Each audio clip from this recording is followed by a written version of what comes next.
আল্লাহ তাআলা কিয়ামতের কঠিন ময়দানে যেদিন স্বামী স্ত্রীকে চিনবে না, স্ত্রী স্বামীকে দেখে পালিয়ে যাবে, বন্ধু বন্ধুরে চিনবে না, পীর সাহেব মুরিদরে চিনবে না, মুরিদ পীর সাহেবরে চিনবে না, দলের কর্মী তার নেতারে চিনবে না, নেতা তার কর্মীরে চিনবে না, বন্ধু বন্ধুরে দেখে পালাবে। এই কঠিন মুহূর্তে সূর্যটা মাথার কাছে চলে আসবে, জমিনটা তামার জমিন হবে, আজকের জমিনের মতো নয়। মানুষ ঘর্মাক্ত, ক্লান্ত, শ্রান্ত মাথার মগজগুলো কানের ছিদ্র আর নাকের ছিদ্র দিয়ে বেয়ে বেয়ে পড়বে। বিশ্বনবী ফরমান, কিয়ামতের ওই কঠিন ময়দানে 7 শ্রেণীর ব্যক্তিকে রব্বুল আলামিন তার আরশের নিচে ছায়া দিবেন।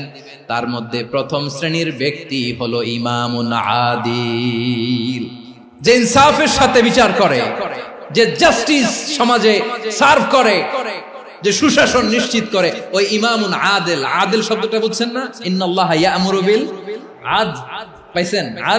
আদিল। 7 শ্রেণীর ব্যক্তিকে আল্লাহ তাআলা সুশীতল আরশের নিচে ছায়া দিবেন, যেদিন তার দেয়া ছায়া ছাড়া কোনো ছায়া থাকবে না। এর প্রথম হচ্ছে ইমামুন আদিল, ন্যায়পরায়ণ শাসক। চিল্লায় বলেন সুবহানাল্লাহ।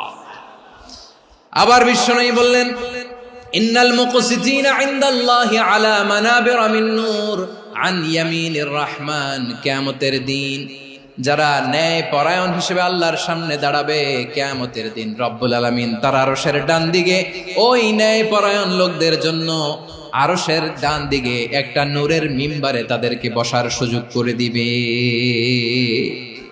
আল্লাহর আরশের ডান দিকে ন্যায় পরায়ণ লোকদের জন্য আল্লাহ তাআলা নূরের মিম্বার বানাবে।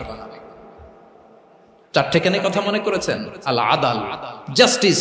ইন্নাল্লাহা ইয়া'মুরু বিল আদল। আল্লাহ তাআলা এই আদালতের নির্দেশনা দেন, সুবিচার, সুশাসন। প্রিয় ভাইয়েরা, এটা আমরা বাংলাদেশে চাই কি চাই না? এই যে অরাজকতা, এই যে অন্যায়, এই যে জুলুম, এই যে ইনকনসিস্টেন্সি সমাজের অসঙ্গতির প্রধান কারণ জাস্টিস নাই, সুবিচার নাই, সুশাসন নাই। শেষবারের মতো আওয়াজ করে বলেন তো, আমরা বাংলাদেশে আদল চাই কি চাই না? তাহলে প্রথম নির্দেশনা শেষ। আল্লাহ তাআলা তোমাদেরকে আদলের আদেশ দেন।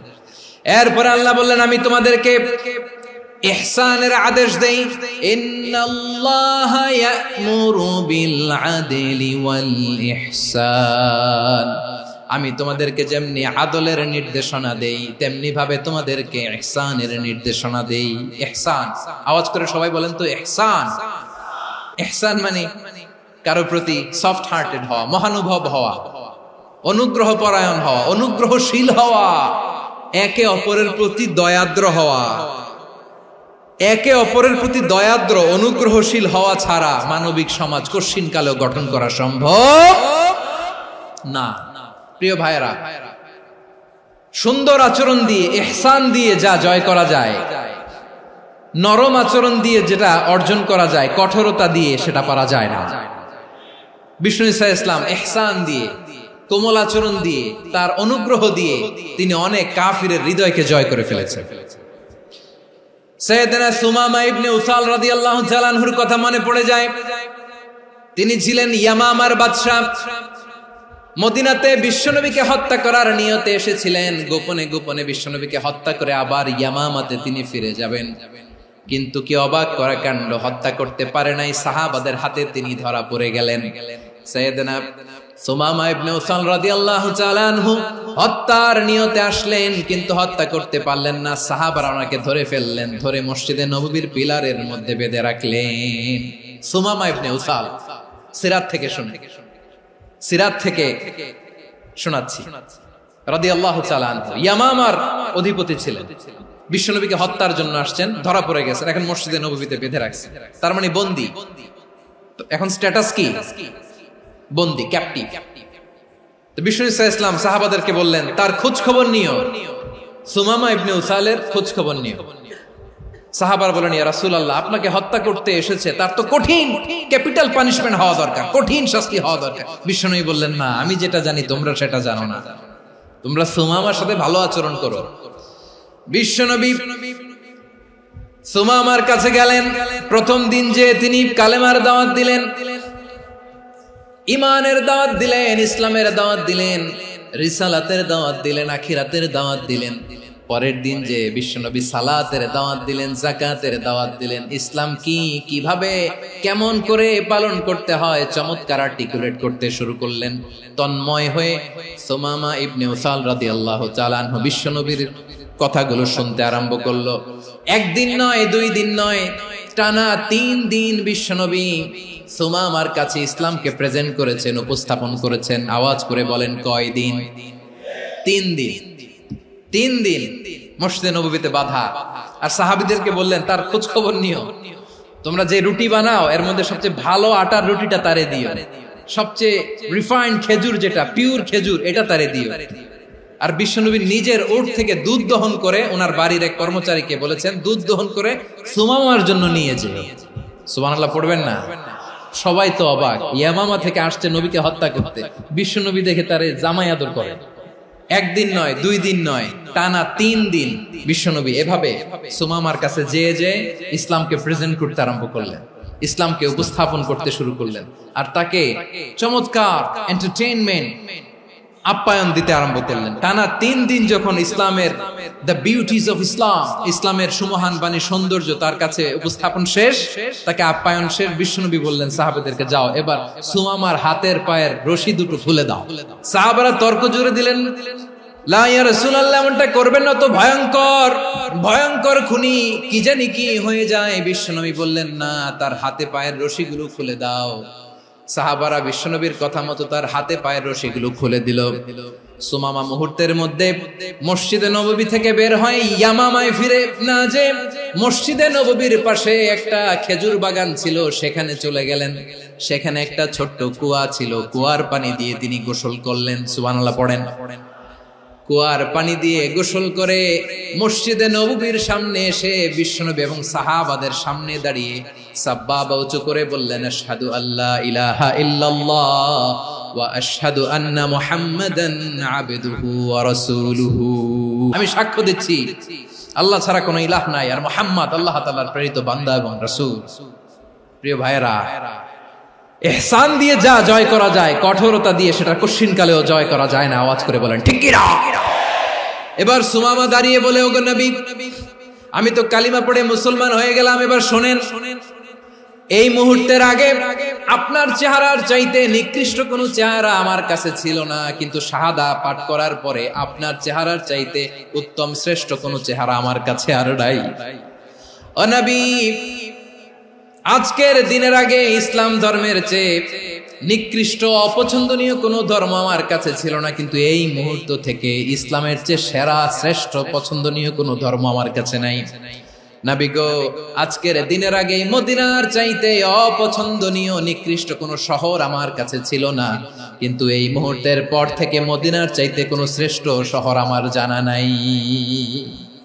সে ছিল গমের বড় ডিলার, গম বেচত। কি বেচত? তার গম কিনে মক্কার লোকেরা রুটি খাইতো। সে ঘোষণা দিল, আজকে থেকে মক্কাবাসীদের জন্য সব গম আমি হারাম করে দিলাম, মক্কাবাসী এখন না খেয়ে মরে। সুবহানাল্লাহ পড়বেন না? মক্কাবাসী বিশ্বনবীর কাছে আসলেন, এসে বললেন, মুহাম্মদ, আমরা তো তোমার ভাই, তোমার চাচা, তোমার ভাতিজা, তোমার আত্মীয়, তুমি সুমামারে বলো সে যেন আবার গমের সাপ্লাই মক্কার জন্য অনুমতি দিয়ে দেয়। বিশ্বনবীর অনুমতি ক্রমে সুমামা আবার মক্কাতে গম পাঠাতে শুরু করলো। পড়েন সুবহানাল্লাহ। ইহসান, ইহসান দিয়ে আপনি যেটা জয় করতে পারবেন, you can win the heart of your enemies. ইহসান দিয়ে আপনি আপনার শত্রুর হৃদয়কে জয় করতে পারবেন। এজন্য আল্লাহ বললেন, ওয়া আনফিকু ফি সাবিলিল্লাহি ওয়া লা তুলকু বিআইদিকুম ইলাত তাহলুকা ওয়া আহসিনু ইন্নাল্লাহা ইউহিব্বুল মুহসিনিন। তোমরা আল্লাহর রাস্তায় দান করবে আর নিজেরা নিজেদেরকে ধ্বংসের হাতে ঠেলে দিও না। তোমরা একে অপরের প্রতি ইহসান করবে, কারণ ইহসানকারীদেরকে আল্লাহ বড় ভালোবাসেন। সুবহানাল্লাহ পড়েন। আবার সূরা রহমানে আল্লাহ বললেন, হাল জাযাউল ইহসানি ইল্লাল ইহসান ফাবিআইয়ি আলা, সবাই পড়েন, ফাবিআইয়ি আলাই রাব্বিকুমা তুকাযযিবান। ইহসানের প্রতিদান হিসেবে ইহসানি হয়। বিশ্বনবী সুমামার প্রতি যেমন ইহসান করেছেন, সুমামাও ঠিক তেমন ইহসান ফিরিয়ে দিয়েছে। ঠিক কিনা বলেন? তাহলে এক নম্বরে হচ্ছে আদ, ন্যায় বিচার। দুই নম্বরে সবাই বলেন ইহসান, সদাচরণ। ইহসান দুই ধরনের প্রিয় ভাইরা, ইহসান ফিল ইবাদা, ইহসান ফিল মুআমালা। ইহসান ফিল ইবাদা হচ্ছে একাগ্র অনুভবে ইবাদতে ডুব দেওয়া, এর নাম ইবাদতের ইহসান। সুবহানাল্লাহ পড়ুন। বিশ্বনবী বলেন ইহসান মানে কি জানো নাকি? হাদিসে জিবরিলে সাইয়েদনা জিবরিল আলাইহিস সালাম বিশ্বনবীকে বললেন আখবিরনি আনিল ইহসান। নবী আমাদেরকে বলেন ইহসান মানে কি? বিশ্বনবী বললেন আনতা আবুদাল্লাহা কাআন্নাকা তারাহু ফাইন লাম তাকুন তারাহু ফাইন্নাহু ইয়ারাক। ইহসান মানে হলো এমন ভাবে তুমি আল্লাহর সামনে নিজেকে উজাড় করে ইবাদত করবে, তুমি ভাববে তুমি আল্লাহকে দেখতে পাচ্ছ। আর এটা যদি ভাবা তোমার জন্য কঠিন হয়ে যায়, অন্তত এতটুকু তুমি ভাববা যে আল্লাহ তোমাকে দেখতে পাচ্ছেন। ঠিক কিনা বলেন? ও আমার বীর চট্টলার ভাইয়েরা, কেউ যেটা দেখে না সেটা দেখে কে? এই বিশ্বাস হৃদয়ের মধ্যে আছে? নামাজে যখন দাঁড়ান এই ফিলিংসটা আনা যাবে? এসা পর্যন্ত যে আমরা হায়াত পাবো কোনো গ্যারান্টি আছে? সবাই আওয়াজ করে বলেন গ্যারান্টি আছে? গ্যারান্টি নাই। এজন্য বিষ্ণু ইসলাম বলেছে এমন ভাবে নামাজে দাঁড়াও, ইবাদত করো, মনে করো হতে পারে এটাই আমার জীবনের শেষ নামাজ। Perform the salah as if this is your last and final prayer. এমন ভাবে সালাতে দাঁড়াও, ভাবো হতে পারে এটাই তোমার জীবনের শেষ নামাজ। এমন ভাবে নামাজে দাঁড়াও, ভাবো এটাই শেষ নামাজ। তাহলে নামাজে একাগ্রতা বাড়ায় দিবে কে? ফলে ইবাদতের ইহসান আমাদের অর্জিত হবে। আর মুআমালাতে ইহসান হলো, বিশ্বনবী বলেন ইন্নাল্লাহা তাবারাকা ওয়া তাআলা কাতাবাল ইহসানা আলা কুল্লি শাই ফাইযা কাতালতুম ফাআহসিনুল কিতলা ওয়া ইযা যাবাহতুম ফাআহসিনুয যাবহা ওয়ালিয়ুহিদ্দা আহাদুকুম শাফরাতাহু ওয়ালিয়ুরিহ যাবিহাতাহু। ইহসান দুই ধরনের, আওয়াজ করে বলতে হবে কয় ধরনের? একটা হচ্ছে ইহসান ফিল ইবাদা, ইবাদতে ইহসান। ইবাদতে ইহসান কি? একাগ্র অনুভব দিয়ে ইবাদত করা, মন প্রাণ দিয়ে ইবাদত করা। আর মুআমালাতে ইহসান কি? সব কাজে, দৈনন্দিন কাজে, কর্মে, সামাজিক অ্যাক্টিভিটিতে কোমলতা প্রদর্শন করা, অনুগ্রহের সাথে সবকিছু করা। আল্লাহ তাআলা ইন্নাল্লাহা তাবারাকা ওয়া তাআলা কাতাবাল ইহসানা আলা কুল্লি শাই, তিনি সবকিছুর ব্যাপারে ইহসানকে আবশ্যক করেছেন। সবকিছু, মুমিনের সব কাজে ইহসানের পরশ থাকবে। ওয়া ইযা কাতালতুম ফাহসিনুল কিতলা, বিষ্ণুই বলেন তুমি যখন কাউকে হত্যা করো ইহসানের সাথে করো। সুবহানাল্লাহ পড়বেন না? যখন হত্যা করো তখনও ইহসানের সাথে। আচ্ছা হত্যা করবো আবার ইহসান আসবে করতে করে তো মেরেই ফেলবো আমি। আল্লাহ, ও ভাই একজন খুন করেছে, খুনি, রাষ্ট্রীয় আইনে তার শাস্তি হয়েছে ডেথ পেনাল্টি, মৃত্যুদণ্ড। এখন মৃত্যুদণ্ড দেখে আপনি যেমনি মন চায় তেমনি মারবেন লোকটারে? ওর নাক কেটে ফেলতে পারবেন? ওর কান কাটতে পারবেন? ওর চোখ উপড়ে ফেলতে পারবেন আপনি? যেমন মন চায় তার অঙ্গহানি করা যাবে না। ইহসানের সাথে তাকে হত্যা করো। সুবহানাল্লাহ, this is Islam, this is the true essence of Islam. ওয়া ইযা যাবাহতুম ফাহসিনুয যাবহা, যখন জবাই করবে তখনও ইহসানের সাথে জবাই করবে। করব জবাই, ওইখানেও নাকি ইহসান। আচ্ছা কুরবানির দিন আমরা পশুগুলোরে কি করি বলেন সবাই আওয়াজ করে? জবাই। জবাই মানে তো এটারে মেরেই ফেলতেছি, একটু পরে তো টুকরো টুকরো করে গোশতগুলো খাবো, এটা তো খাবো, এটা তো মেরেই ফেলবে। বিষ্ণু বলে না, জবাইয়ের মধ্যেও মুমিনের জবাইয়ের ভেতরেও ইহসানের পরশ থাকা চাই। যখন জবাই করবে প্রাণীটাকে হাত পা টাইট করে বেঁধে নাও, ছুরিটাকে শার্পেন করে নাও, ধারালো করে নাও, যাতে অল্প সময়ে জবাইটা হয়ে যায়, প্রাণীটা যাতে কম কষ্ট পায়। সুবহানাল্লাহ পড়ে। দিস ইজ কল্ড ইহসান। আল্লাহ তাআলা যেমনি আদলের আদেশ করেছেন, ন্যায় বিচার, জাস্টিস এনশিওর করতে বলেছেন, সমাজে ইহসানের ব্যবহার, ইহসানের অনুশীলন তিনি করতে বলেছেন। এজন্য মুমিনের প্রতিটি কাজে, আমার চট্টগ্রামের ভাইয়েরা আমার দিকে তাকান, খেয়াল করে শুনুন, মুমিন জীবনের প্রতিটি কাজে ইহসানের পরশ থাকা চাই। আমরা যেন আমাদের পরিবারের প্রতি ইহসান করি, আমরা যেন আমাদের কর্মচারীদের প্রতি ইহসান করি, আমরা যেন আমাদের কলিগদের প্রতি ইহসান করি, আমরা যেন আমাদের ভাইদের প্রতি ইহসান করি। মুমিন জীবনের প্রতি কাজে ইহসানের পরশ থাকার দরকার আছে না নাই? কথা বুঝতে পেরেছেন? তাহলে আল্লাহ তাআলার তিনটা আদেশ ছিল, কয়টা গেল? প্রথমে কি ছিল? আদল। দুই নম্বরে তিন নম্বরে রব্বুল আলামিন বললেন ওয়া ইতাইদিল কুরবা, নিকট আত্মীয়দেরকে দান করো। নিকট আত্মীয়দেরকে দাও, যারা তোমাদের ব্লাড কানেকশনের আত্মীয় তাদেরকে তোমরা দাও। এখানে জেনারেলি বললেন দাও, কি দিব সেটা তিনি এখানে বলেন নাই, সেটা তিনি সূরাতুল ইসরার মধ্যে বলেছেন। আল্লাহ বলেন ওয়া আতিযাল কুরবা হাক্কাহ, নিকট আত্মীয়দেরকে তাদের অধিকার, তাদের প্রাপ্য তোমরা বুঝিয়ে দাও। দেখেন, একটা শান্তির সমাজ, একটা সমৃদ্ধ সমাজ, একটা মানবিক সমাজ গঠনের জন্য আল্লাহ তাআলা বেশি না মাত্র তিনটা অর্ডার, তিনটা ভার্ডিক্ট তিনি জারি করেছেন। এক নাম্বার সুশাসন, ন্যায় বিচার। দুই নাম্বার ইহসান। তিন নাম্বার নিকটাত্মীয়, যারা কাছের, তোমার ভেরি ক্লোজ রিলেশনশিপে আছে, তাদেরকে দাও। দাও, দিলে বাড়িয়ে দেয় কে? অনেকে দিতে চায় না, কৃপণতা করে। দিলে বাড়ায় দেয় কে? ও মিয়া, মদিনার মধ্যে সবচাইতে গরিব সাহাবী ছিল বেলাল রাদিয়াল্লাহু তাআলা আনহু। ওনার এন্টায়ার অ্যাসেট, সম্পদের পরিমাণ কতদূর জানেন? একটা লুঙ্গি। বেলাল রাদিয়াল্লাহু তাআলা আনহু, ওনার টোটাল ওয়েলথের এস্টিমেশন হচ্ছে মাত্র একটা লুঙ্গি। একটা লুঙ্গি, টোটাল ওয়েলথ এস্টিমেশন, টোটাল সম্পদের পরিমাণ বেলাল রাদিয়াল্লাহু তাআলা আনহুর কি ছিল? ওই বেলাল রাদিয়াল্লাহু তাআলা আনহুকে বিষ্ণু ইসলাম বলেছেন আনফিক ইয়া বেলাল, ও বেলাল তুমিও দাও। ওয়ালা তাখশা মিন যিল আরশি ইখলালা, আরশের অধিপতির তো কোনো ঘাটতি নাই, তুমি দিলে ওই আল্লাহ তোমারে বাড়ায় দিবে। এজন্য আমার প্রিয় ভাইয়েরা, দিলে কমে না, দিলে বাড়ে। অনেকে ধরে রাখে, নতুন কিছু নিতে পারে না, হাত দিয়ে যেটা ধরে রেখেছেন এটা দিয়ে দেন, বড় একটা ধরার সুযোগ পাবেন। জোরে বলেন ঠিক কিনা? রব্বুল আলামিন বললেন তিন নাম্বার আদেশ হলো তোমাদের প্রতি সমাজটারে কেমন করে মানবিক সমাজ, সুন্দর সমাজ গড়বা। তিন নাম্বার আদেশ হলো ওয়া আতিদাল কুরবা হাক্কা, নিকটাত্মীয়দেরকে তাদের প্রাপ্য বুঝিয়ে দাও। এই নিকটাত্মীয়দেরকে তাদের অধিকার বুঝিয়ে দেওয়া, প্রাপ্য বুঝিয়ে দেওয়াতে আমাদের গাফলতি আছে না নাই? অনেকে দেখবেন অনেক আল্লাহওয়ালা, তাহাজ্জুদ গুজার, সেজদা দিতে দিতে কপালে কালো দাগ ফেলে দিছে, সে তার বোনের হকটা আদায় করে নাই, আছে না নাই? অনেক বড় হাজী সাহেব, বিশাল লম্বা দাড়ি, ছেলেরে সব দিয়ে দিছে, মেয়েরে কিছু দেয় নাই, মেয়ের হক আদায় করে নাই, আছে না নাই? এই হাজী সাহেবেরা, এই আল্লাহওয়ালারা কিয়ামতের ময়দানে আটকে যাবে।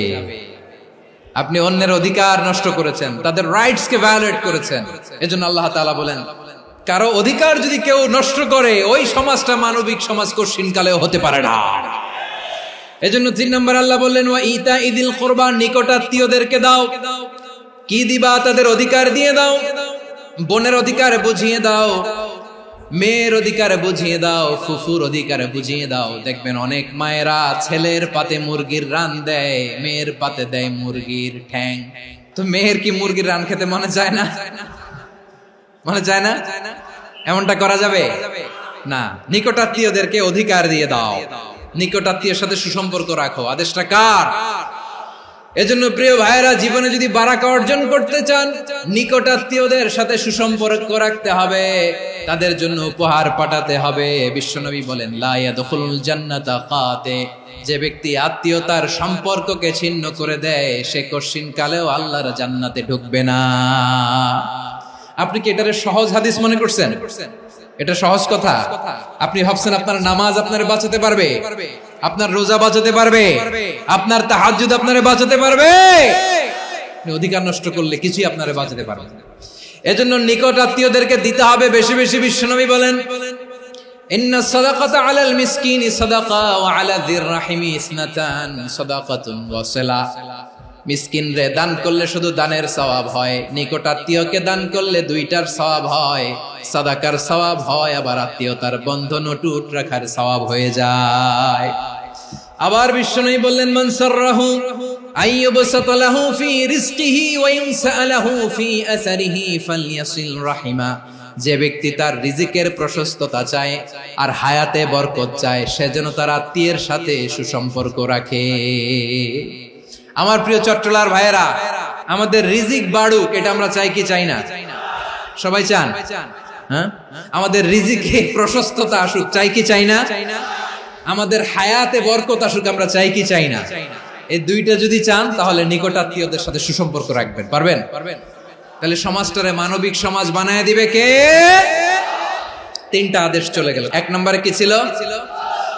2 নম্বরে, 3 নম্বরে নিকটাত্মীয়দেরকে দান।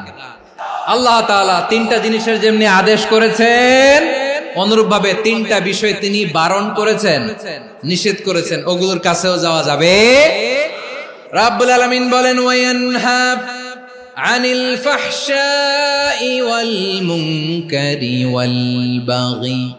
আমি যেমনি তিনটি বিষয়ে আদেশ করলাম, অনুরূপ ভাবে তিনটি বিষয়ে বারণ করলাম, নিষেধ করলাম। আমার 1 নাম্বার নিষেধাজ্ঞা হলো অশ্লীলতার প্রতি। ফাহশা, ওয়ায়ানহা আনিল ফাহশা, আল্লাহ তাআলা অশ্লীলতাকে নিষেধ করেছেন। কোন জিনিসকে? সবাই বলুন, কোন জিনিসকে?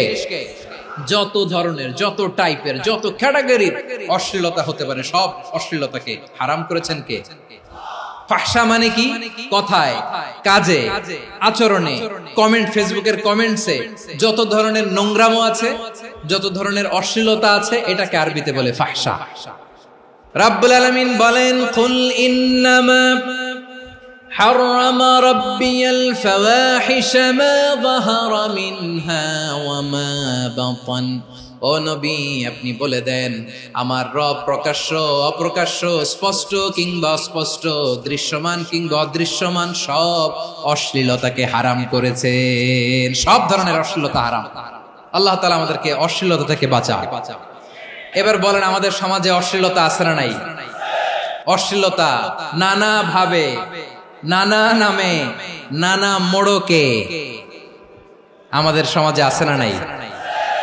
সংস্কৃতির নামে, ফ্যাশনের নামে, বিনোদনের নামে, উপন্যাসের নামে, কনসার্টের নামে অশ্লীলতা আছে না নাই? আপনি দেখেছেন কনসার্টগুলোর অবস্থা? আমাদের তরুণ তরুণীরা, আমাদের যুবক যুবতীরা, আমাদের জেনজিরা, কি অবস্থা ওইখানে? কনসার্টের নামে অশ্লীলতা আছে না নাই?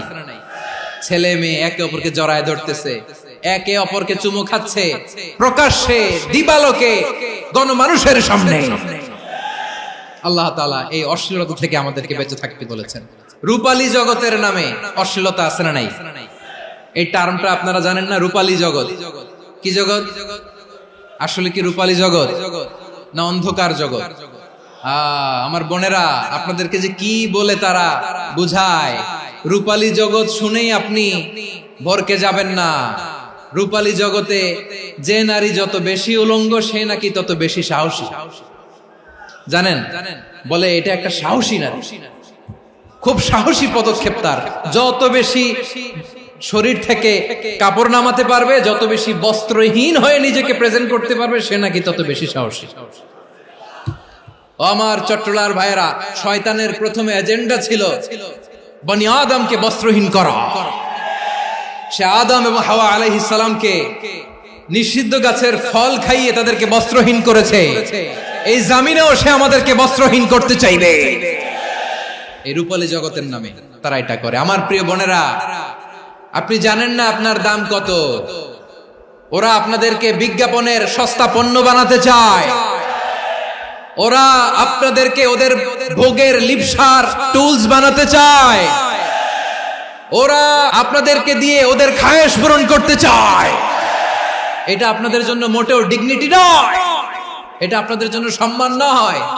আপনার সম্মান শালীনতায়, আপনার সম্মান হেজাবে, আপনার সম্মান ভদ্রতায়, আপনার সম্মান আপনার ডিসেন্ট পোশাকে। পোশাক বলে দেয় এই নারীটা ভদ্র না অভদ্র। পোশাক বলে দেয় এই মেয়েটা কোন ঘরের মেয়ে। আপনি জানেন না, আপনারা সস্তা পণ্য বানায়, ভোগের পণ্য, বিলবোর্ডে আপনাকে উলঙ্গ করে উপস্থাপন করে। এই অশ্লীলতার সাথে ইসলামের কোন সম্পর্ক। এজন্য আল্লাহ বলেন, আমি অশ্লীলতাকে হারাম করেছি।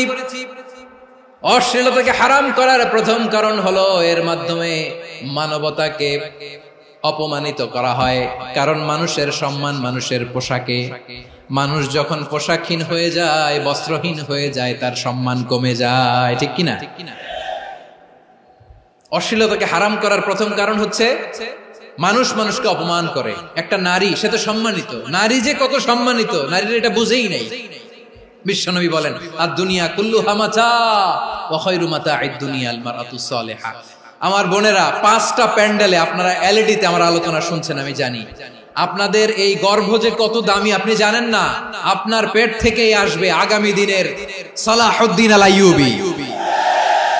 আপনার পেট থেকেই আসবে অনাগত দিনের ইমাম মাহদী আল মুনতাযর। আপনার পেট থেকেই আসবে অনাগত দিনের ফয়সাল, ওয়াসিম, মুগ্ধ, আবু সাইদের মতো বীর যোদ্ধা। আমার প্রিয় বোনেরা, আমার প্রিয় বোনেরা, বিশ্বনবীর কথার ওজন খেয়াল করেন। আদ-দুনিয়া কুল্লুহা মাতা ওয়া খায়রু মাতা'আদ দুনিয়া আল মারআতুস সালিহা। দুনিয়ার সবকিছুই অ্যাসেট, এর মধ্যে সবচেয়ে দামি অ্যাসেট নেককার নারী। আপনার গর্ভ যে কত দামি আপনি জানেন না। নিজের সময়টাকে কাজে লাগান, কোরআন পড়েন, সুন্নাহ পড়েন। আপনার অনেক দায়িত্ব ঘরে। You are the MD of your family. একটা family it's a very big institution. পরিবার একটা অনেক বড় প্রতিষ্ঠান, and you are the MD of your institution. আপনি এই পরিবারের MD, managing director of your family. এখানে আপনার কত দায়িত্ব। আপনি ছেলে মেয়েদেরকে তারবিয়া করবেন, আপনি আপনার স্বামীর জন্য ঘরটারে জান্নাতের নীড় বানাবেন, আপনার জন্য জান্নাতের ডুপ্লেক্স বাড়ি ওইখানে তৈরি করে রাখবে কে? আপনি যে কত দামি আপনি জানেন না। নারীদেরকে আল্লাহ বানিয়েছেন উচ্চতর করে, নিম্নতর নয়। নারীদেরকে ছোট্ট জিনিস দিলে এটারে বড় করে দেয়। নারীদেরকে ভ্রূণ দিলে, শুক্রাণু দিলে নারী এটারে বাচ্চা হিসেবে উপহার দেয়, ঠিক কিনা? বিয়ের মাধ্যমে স্বামী যখন তার শুক্রাণু তার স্ত্রীকে উপহার দেয়, স্ত্রী রিটার্নে কি উপহার দেয়? ফুল ফর্ম বেবি, মানব সন্তান। দেখছেন, আপনি দিলেন একটুকুনি, দিছে বিশাল। আপনি যদি নারীকে বাজার এনে দেন, নারী এটাকে সুস্বাদু খাবারে রূপান্তর করে দেয়। আপনি তাকে একটা মুচকি হাসি দিয়ে দেন, সে তার কলিজা দিয়ে দেয়। কিন্তু যদি আপনি তার মনে কষ্ট দেন, সে আপনার জীবনকে জাহান্নাম বানায়া দেয়। নারীর মন বুঝতে পারলে নেয়ামত, বুঝতে না পারলে কিয়ামত। আমার প্রিয় বোনেরা, আপনি যে কত দামি আপনি জানেন না। অনেক দামি আপনি। আপনাদেরকে যেন ভোগের সস্তা পণ্য বানাতে না পারে, আপনাদেরকে সচেতন থাকতে হবে। তাহলে কেন আল্লাহ তাআলা এই ফাহশা, অশ্লীলতাকে হারাম করলেন? 1 নাম্বার, এতে হিউম্যান ডিগনিটি কমে। 2 নাম্বার, এতে মানুষের অধিকার নষ্ট হয়। আপনি বিয়ে করেছেন, এরে পরকিয়া করেন, ওর সাথে এরকম আছে না নাই? স্ত্রীর অধিকার নষ্ট করেছেন। আপনি বিবাহ সম্পর্কে আবদ্ধ হয়েছেন তার সাথে, আপনি পরকিয়া করেন ওই ছেলের সাথে, আপনি আপনার হাজবেন্ডের সাথে বিট্রে করেছেন। এজন্য আল্লাহ অশ্লীলতাকে হারাম করেছেন। অশ্লীলতাকে হারাম করার আরেকটা কারণ হচ্ছে আল্লাহ তাআলা এই হিউম্যান জেনারেশনকে এটাকে প্রিজার্ভ করতে চায়। হিফজুন নাসল, এটা মাকাসিদুশ শরিয়ার অনেক গুরুত্বপূর্ণ একটা মাকাসিদ, অনেক গুরুত্বপূর্ণ। আপনার নাসল, আপনার জেনারেশনকে সংরক্ষণ করা। এই যে আসতেছে ফেব্রুয়ারি, কত ফেব্রুয়ারি জানো? এটা কি বিশ্ব ভালোবাসা দিবস? হ্যাঁ, কি দিবস? এই বিশ্ব ভালোবাসা দিবসের সাথে মুসলমানদের কোনো সম্পর্ক নাই। আমার প্রিয় ভাইরা, এই যে আপনি অবৈধ সম্পর্কে জড়ালেন, কেন আল্লাহ অশ্লীলতাকে হারাম করেছে দেখেন। বলতেছিলাম যে এটা আপনার নাসল, আপনার জেনারেশন, আপনার লিনিয়েজ, আপনার বংশকে প্রিজার্ভ করা। কে কার বাবা, কে কার মা, বাবা মা জানা, প্রজন্মকে প্রিজার্ভ করা, এটা ইসলাম ওয়াজিব করে দিয়েছে। এই যে অবৈধ সম্পর্কের কারণে, বিশ্ব বেহায়া দিবসের কারণে, এগুলোর আউটকাম, আউটপুট হিসেবে মাঝে মাঝে এই ঢাকা মেডিকেলের ডাস্টবিনে নবজাতকের বাচ্চার কান্নার আওয়াজ শুনতে পাওয়া যায়। চট্টগ্রাম মেডিকেলের ডাস্টবিনে নবজাতকের কান্না শুনতে পাওয়া যায়। বীর চট্টলার মুসলমানেরা বুঝতে পারলে আওয়াজ করে বলেন, এই যে চট্টগ্রাম মেডিকেলে যে নবজাতকটা পাওয়া গেল, ওর বাবাকে আমাকে বলেন, ওর মাকে, ও কোন ফ্যামিলির সন্তান কেউ জানে? আপনি হিউম্যান ডিগনিটিকে অপমান করেছেন না? আপনি তার ভবিষ্যৎকে অন্ধকার করেছেন না? আপনি তার লিনিয়েজকে প্রশ্নবিদ্ধ করে দিয়েছেন না? এই জন্য আল্লাহ তাআলা অশ্লীলতাকে আমাদের জন্য হারাম করে দিয়েছেন। পড়েন সুবহানাল্লাহ। এই জন্য রাব্বুল আলামিন বলেন, কুল ইন্নামা হারাম রাব্বিয়াল ফাওয়াহিশা মা যাহারা মিনহা ওয়া মা বাতান। প্রকাশ্য অপ্রকাশ্য সব অশ্লীলতাকে হারাম ঘোষণা করে দিয়েছে কে? আবার দুনিয়ার বুকে যারা অশ্লীলতার প্রসার করে তাদের জন্য শাস্তি মজুদ রেখেছে কে? রব্বুল আলামিন বলেন, ইন্নাল্লাযীনা يحبون أن تشيع الفاحشة في الذين آمنوا لهم عذاب أليم في الدنيا والآخرة والله يعلم وأنتم لا تعلمون নিশ্চয়ই যারা বিশ্বাসীদের মাঝে অশ্লীলতার প্রচার প্রসার করতে চায় তাদের জন্য আমি মর্মন্তুদ শাস্তি প্রস্তুত করে রেখেছি, দুনিয়াতেও রেখেছি, আখিরাতেও রেখেছি। ঘোষণাটা কার? যারা এই নাটকের নামে, সিনেমার নামে, রূপালী জগতের নামে, মুভির নামে, ওটিটি প্ল্যাটফর্মের নামে আমার সমাজে অশ্লীলতা ছড়াতে চায় তাদের জন্য কঠিন মর্মন্তুদ শাস্তি মজুদ রেখে দিয়েছে কে? ও আমার বোনেরা, এখনো আপনি জাগবেন না? এখনো আপনার চিন্তার দুয়ারে এখনো নাড়া পড়ে নাই? ওরা আপনাকে উলঙ্গ বানাতে চায়, ওরা আপনাকে আইটেম গার্ল বানাতে চায়। এজন্য ইসলাম অশ্লীলতাকে হারাম করেছে। হারাম।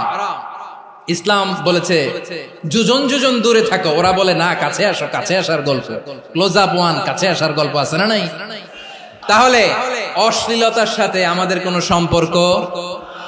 সবাই বলতে পারেননি, আওয়াজ করে বলুন, অশ্লীলতার সাথে আমাদের কোনো সম্পর্ক?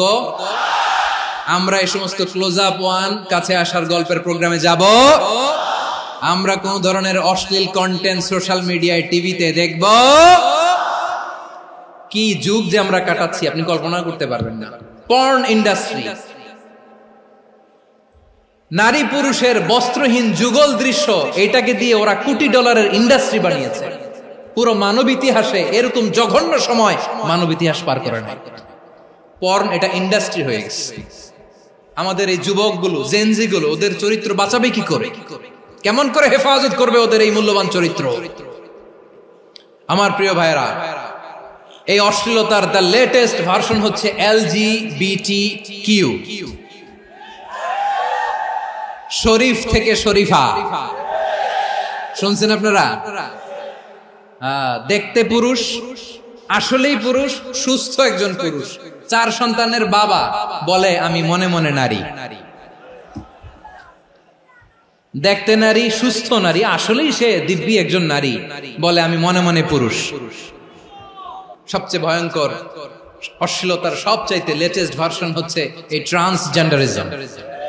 সুস্থ পুরুষ তার বায়োলজিক্যাল গ্রোথকে হরমোন দিয়ে স্টপ করে দিয়ে সে সার্জারি করে নারী হতে চায়, সুস্থ নারী পুরুষ হতে চায়। পুরুষ পুরুষের প্রতি সেক্সুয়ালি আকর্ষণ বোধ করে, এটা লূত আলাইহিস সালামের কওমের মধ্যে ছিল। এটাকে আল্লাহ কোরআনে ফাহিশা বলেছেন। ওয়ালুতান ইয قال لقومه أتأتون الفاحشة ما سبقكم بها من أحد من العالمين।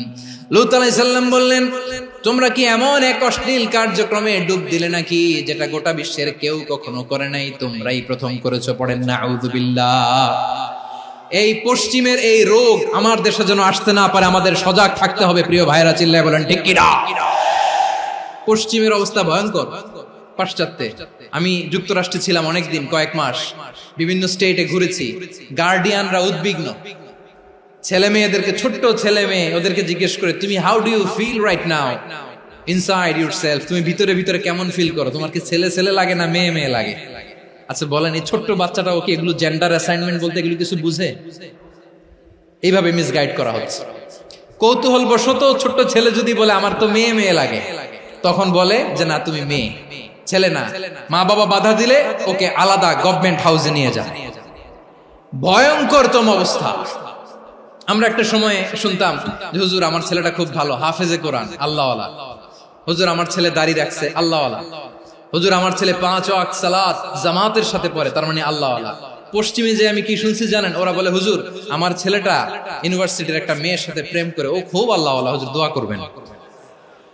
এর কারণ ওদের কাছে আল্লাহওয়ালার ক্রাইটেরিয়া হচ্ছে হুজুর আমার ছেলেটা আরেক ছেলের পছন্দ করে নাই, আমার মেয়েটা আরেক মেয়েকে ভালোবাসে নাই, এজন্য আমার ছেলেটা আল্লাহওয়ালা, হুজুর ওর জন্য একটু দোয়া করে দিয়েন। কি চ্যালেঞ্জ ওরা ফেস করতেছে। ওনার ছেলে যে আরেক ছেলেরে বিয়ে করবে না, এটাতেই উনি খুশি যে আলহামদুলিল্লাহ আমার ছেলেটা একটা মেয়েরে ভালোবাসে, আমার মেয়েটা একটা ছেলেরে ভালোবাসে, মানে এটা খুব আল্লাহওয়ালা। নাউজুবিল্লাহ পড়তে পারলেন না? এজন্য অশ্লীলতার সাথে আমাদের কোন সম্পর্ক। রাব্বুল আলামিন বলেন ওয়ায়ানহা আনিল ফাহশাই ওয়াল মুনকারি ওয়াল বাগি, তিনটা জিনিসকে আমি নিষিদ্ধ করলাম। এক নাম্বার হলো ফাহশা, অশ্লীলতা। দুই নম্বরে হলো মুনকার, সমস্ত মন্দ কাজ। মুনকার মানে হচ্ছে যত মন্দ কাজ, খারাপ কাজ, বাজে কাজ, এটার বলে মুনকার। এটার কি বলে? আপনারা পড়ছেন না, তা'মুরুনা বিল মা'রুফি ওয়া তানহাউনা আনিল মুনকার। সৎ কাজের আদেশ, অসৎ কাজের নিষেধ। মুনকার, মুনকার হচ্ছে মানুষের স্বাভাবিক বিবেকবোধ যেটাকে খারাপ বলে, ওইটাই মুনকার।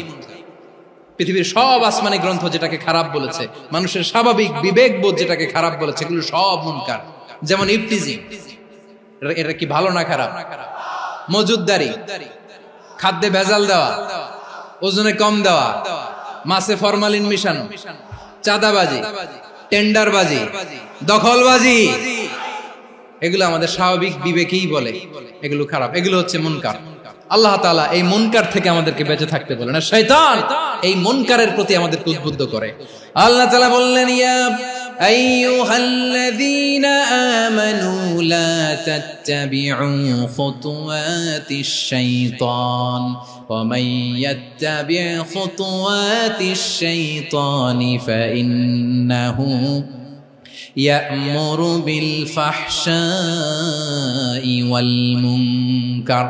আল্লাহ বললেন, আমার গোলামেরা শোনো শোনো, ও আমার বিশ্বাসী বান্দারা খবরদার, তোমরা কশিনকালেও শয়তানের পদাঙ্ক অনুসরণ করবে না, কারণ শয়তান তোমাদেরকে অশ্লীলতা এবং মন্দ কাজের দিকে উদ্বুদ্ধ করে। আমাদের কাজ হচ্ছে শয়তান আমাদেরকে যেদিকে নিতে চায় আমরা তার উল্টা দিকে যাব। শয়তান এই মন্দ কাজকে আমাদের কাছে বিউটিফাই করে, চাকচিক্যময় করে আমাদের সামনে উপস্থাপন করে। এজন্য আল্লাহ বলেন মুনকারকে থামাতে হবে, মুনকার প্রতিরোধ করতে হবে।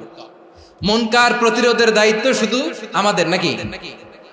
শুধু আপনার খতিব সাহেবের, ইমাম সাহেবের, নাকি মুসলিম উম্মার সবার?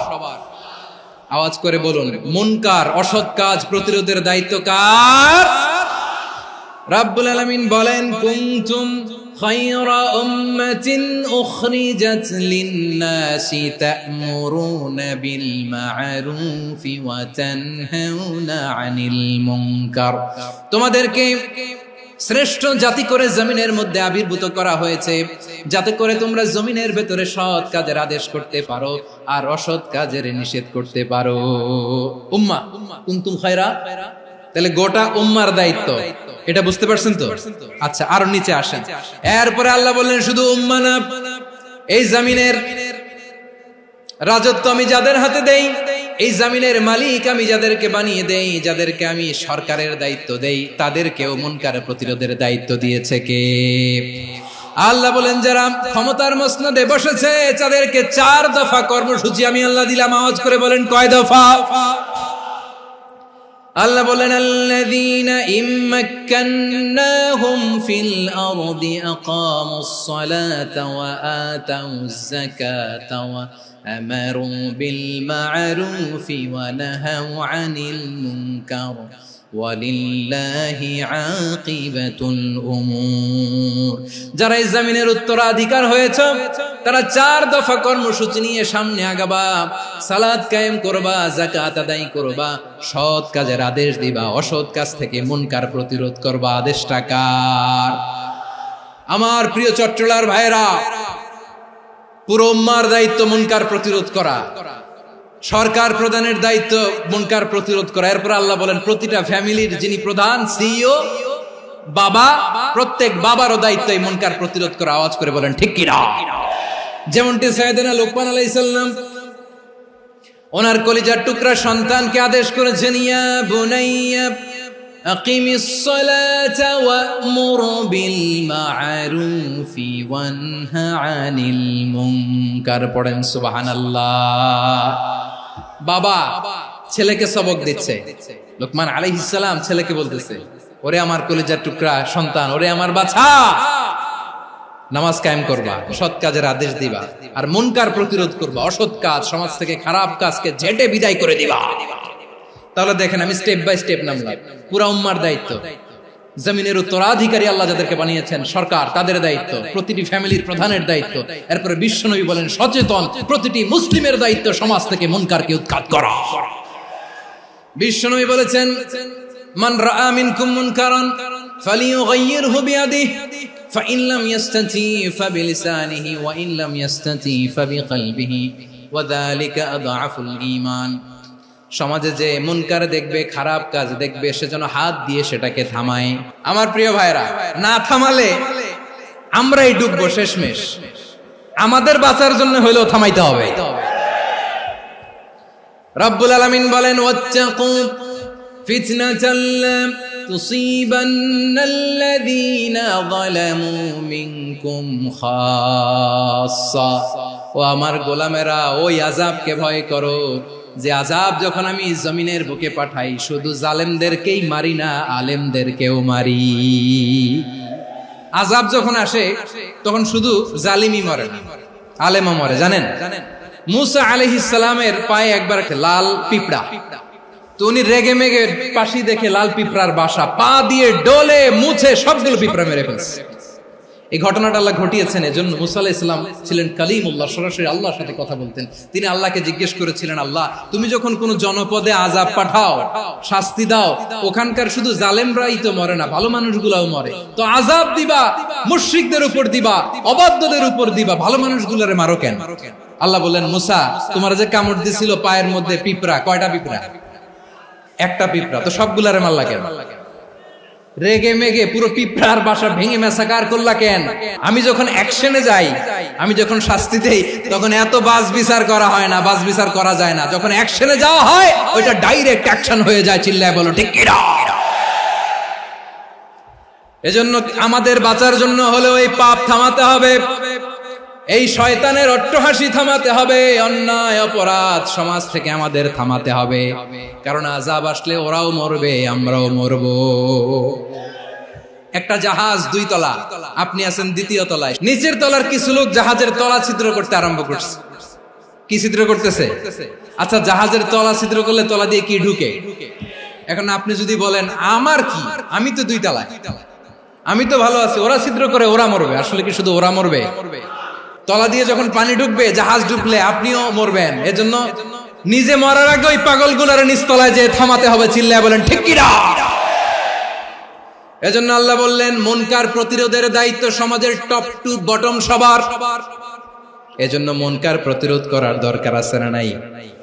সমাজে এই যে ইফটিজিং হয়, আপনার বোনের বয়সী একটা মেয়েকে কিছু বকাটে টিটকারি করে, এই বলে সেই বলে, নোংরা কথা বলে, রাস্তায় দেখেও আপনি পাশ দিয়ে না দেখার মতো চলে যান কেন? আপনি দাঁড়ান না কেন? আপনি দাঁড়ালেই তো থেমে যাবে, কারণ সত্যের যে শক্তি তার সামনে মিথ্যা মুখ থুবড়ে পড়ে। আপনার সামনে ও কিছুই না, নাথিং।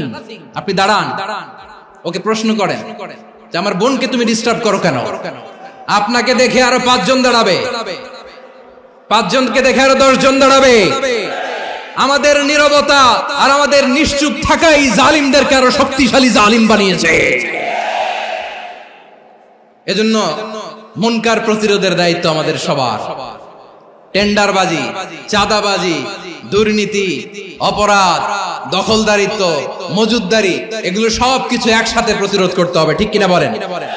একটা মানবিক সমাজ যদি চাই, প্রতিরোধ করতে হবে। প্রিয় ভাইয়েরা, আল্লাহর শপথ নিয়ে বলি, এই নাসিহাত গুলো সবার জন্য, সব দলের জন্য, সব মতের মানুষের জন্য। আমরা কোনো দলের প্রতি মানুষকে ডাকি না, আমরা ডাকি ইসলামের দিকে। সব দলের, সব মতের, সব মানুষদেরকে আমরা আহ্বান জানাই, আসুন আমরা একটা সুন্দর সমাজ বিনির্মাণ করি। এই যে নতুন বাংলাদেশের এক সুযোগ এসেছে, আর জীবনে হয়তো আসবে না, সামনের 100 বছর এই সময় আসবে না। আসুন দেশটাকে আমরা সাজাই, আসুন আমরা দুর্নীতি বন্ধ করি, আসুন আমরা চাঁদাবাজি বন্ধ করি, আসুন আমরা দখলদারিত্ব বন্ধ করি, আসুন আমরা এক দল আরেক দলকে নিশ্চিহ্ন করার যে রাজনীতি, এটা বন্ধ করি। সব দলের প্রতি আমার আহ্বান, আমরা চাঁদাবাজ মুক্ত বাংলাদেশ চাই, জুলুম মুক্ত বাংলাদেশ চাই, ফ্যাসিজম মুক্ত বাংলাদেশ চাই, গুণ খুন খারাপি মুক্ত বাংলাদেশ চাই, আমরা নতুন ভোরের বাংলাদেশ চাই। ওই বাংলাদেশ পাওয়ার জন্য মুনকার প্রতিরোধে, অন্যায় প্রতিরোধে যদি বাঘের বাচ্চার মতো, আবু সাইদের মতো দুই হাত উঁচু করে বুককে টান টান করে প্রসারিত করে দাঁড়াতে হয়, রাজি আছো মুসলমান? রাব্বুল আলামিন বলেন ওয়ায়ানহা আনিল ফাহশাই ওয়াল মুনকারি ওয়াল বাগি ইয়াইদুকুম লাআল্লাকুম তাযাক্কারুন। আল্লাহ বললেন আমি অশ্লীলতাকে নিষেধ করি, আমি সব ধরনের মন্দ কাজকে নিষিদ্ধ করি, সব শেষে আমি সীমা লঙ্ঘনকে তোমাদের জন্য নিষিদ্ধ করি। নিষিদ্ধ করেছেন কয়টা জিনিস? 1 নম্বরে অশ্লীলতা, 2 নম্বরে মুনকার তথা সব মন্দ কাজ, 3 নম্বরে আল বাগি সীমা লঙ্ঘন, ক্রসিং দ্য লিমিট। সীমা লঙ্ঘন করা ভালো না। We all should know our limits. চিল্লায় বলেন ঠিক কিনা? একই আয়াতে আল্লাহ বললেন কুল ইন্নামা হারামা রাব্বিয়াল ফাওয়াহিশা মা যাহারা মিনহা ওয়া মা বাতানা ওয়াল ইসমা ওয়াল বাগিয়া বিগাইরিল হক। অন্যায় ভাবে যে অবাধ্য হয়, যে সীমা লঙ্ঘন করে, তাদেরকেও আমি এটা হারাম করে দিলাম। সীমা লঙ্ঘন করা হারাম। আল্লাহ বারবার বারবার আমাদেরকে ওয়ার্নিং দেয়। যখন আমরা থামি না তখন আল্লাহ ধরে, আর যখন ধরে তখন ছাড়ে না। ধরে ধরে ধরে না, ধরলে আল্লাহ। ফেরাউনকে কিন্তু হুট করে ধরে নাই, আপনারা জানেন 9 বার ওয়ার্নিং দিয়েছে। ফেরাউনকে আল্লাহ তাআলা ওয়ার্নিং দিয়েছিল কয়বার? রাব্বুল আলামিন বলেন ওয়ালাকাদ আতাইনা মূসা 9 আয়াতিন বাইয়িনাত। 9টা মুআজিজা দেখিয়েছি। 1 2 3 বারবার এইভাবে রিমাইন্ডার, ওইভাবে রিমাইন্ডার, এইভাবে নসিহত, ওইভাবে দাওয়া। ফাকুলা লাহু কাওলান লাইয়িনা, নরম করে বলো, সফট করে বলো, যত ওয়ে হতে পারে দাওয়া মেথডোলজি। মুসা আলাইহিস সালামের সব অ্যাপ্লাই শেষ। 10ম বারে যে আল্লাহ ধরছে, 10ম বারে যে ধরেছে। এজন্য আল্লাহ বলেন আমি সীমা লঙ্ঘনকে পছন্দ করি না। কোরআনের অন্য আয়াতে বাগীকে বলা হয়েছে আল ইতিদা। সীমা লঙ্ঘন যারা করে তাদেরকে আল্লাহ বলেছেন মুতাদিন। ওয়াকাতিলু ফি সাবিলিল্লাহিল্লাযীনা ইউকাতিলুনাকুম ওয়া লা তা'তাদু ইন্নাল্লাহা লা ইউহিব্বুল মুতাদিন। আমি সীমা লঙ্ঘনকারীদেরকে কোশ্চিনকালেও পছন্দ করি না। আমরা যেন সীমা লঙ্ঘন না করি, রাজি আছেন তো? যে কোনো ক্ষেত্রে ইবাদতে যেন সীমা লঙ্ঘন না করি। অনেকে আমরা ইবাদতে সীমা লঙ্ঘন করে ফেলি। বিশ্বনবী সাল্লাল্লাহু আলাইহি ওয়াসাল্লাম যেটা শিখিয়েছেন এর বাইরে যে অতিরিক্ত বুজুর্গ হতে চায়, এরকম আছে না নাই? কোন ক্ষেত্রেই সীমা লঙ্ঘন করা যাবে, এমনকি যুদ্ধ ক্ষেত্রেও না। বিশ্বনবী সাল্লাল্লাহু আলাইহি ওয়াসাল্লাম বলেন খবরদার যুদ্ধ ক্ষেত্রেও সীমা লঙ্ঘন করো না। কি সুন্দর ইসলাম আমরা পেয়েছি। বিশ্বনবী বলেন খবরদার যুদ্ধের ময়দানে কোনো নারীর গায়ে হাত তোলো না, কোনো শিশুর গায়ে হাত তোলো না, কোনো গবাদি পশু হত্যা করো না, কোনো শস্য ক্ষেত্র ধ্বংস করো না, ইবাদতরত অন্য ধর্মের কোনো সন্ন্যাসীর গায়ে হাত তোলো না। বলেন সুবহানাল্লাহ। তাহলে আমরা সীমা লঙ্ঘন করতে পারবো? প্রিয় ভাইরা, একটা সুখী, সমৃদ্ধ, শান্তির সমাজ, মানবিক সমাজ যদি আমরা গঠন করতে চাই, আমাদের আল্লাহর দেয়া কয়টা আদেশ মানতে হবে বলেন দেখি? আর বেঁচে থাকতে হবে কয়টা জিনিস থেকে? আল্লাহর আদেশ কি? 1 নাম্বার আদাল, ন্যায়পরায়ণতা।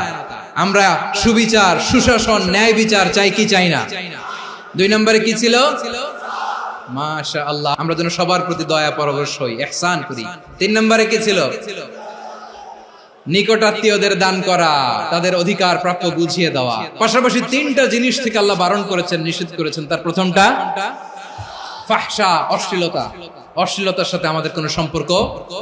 2 নম্বর নিষেধাজ্ঞা কি ছিল?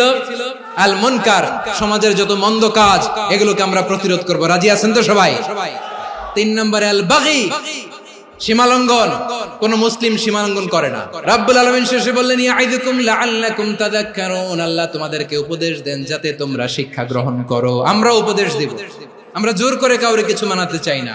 লা ইকরাহা ফিদ্দিন ওয়াযাক্কির ফাইন্না যিকরা তানফাউল মুমিনিন। উপদেশ দিলে এটা মুমিনদের কাজে দেয়। লাস্তা আলাইহিম বিমুসাইতির ইন্নামা আনতা মুযাক্কির। নবী হে, আপনি রিমাইন্ডার দাতা, আপনি উপদেশ দিবেন। আমরাও বিশ্বনবীর এই হাদিসগুলো থেকে, কোরআনের আয়াত থেকে রিমাইন্ডার, এই কথামালা বাণী বাহক হিসেবে এই বাণীগুলো আপনাদের সাথে কাছে পৌঁছে দিলাম। আমরা আল্লাহ তাআলার কাছে প্রার্থনা করি, আল্লাহ আমরা যেন আদল দিয়ে আমাদের সমাজকে গঠন করতে পারি। আল্লাহ আমরা যেন ইহসান করতে পারি। আমরা যেন নিকটাত্মীয়দের দান করতে পারি। আল্লাহ যত ধরনের অশ্লীলতা, অনাচার, মন্দ কাজ, সীমালঙ্ঘন, অবাধ্যতা থেকে যেন আমরা বেঁচে থাকতে পারি। আল্লাহ তাআলা আমাদের সবাইকে কথাগুলো বুঝার ও আমল করার তৌফিক দান করুক। হাযা মা ইনদি ওয়াল ইলমু ইনদাল্লাহ আলাইহি তাওয়াক্কালতু ওয়া ইলাইহি উনীব। সুবহানাকাল্লাহুম্মা বিহামদিকা আশহাদু আল্লা ইলাহা ইল্লা আনতা আস্তাগফিরুকা ওয়া আতুবু ইলাইক।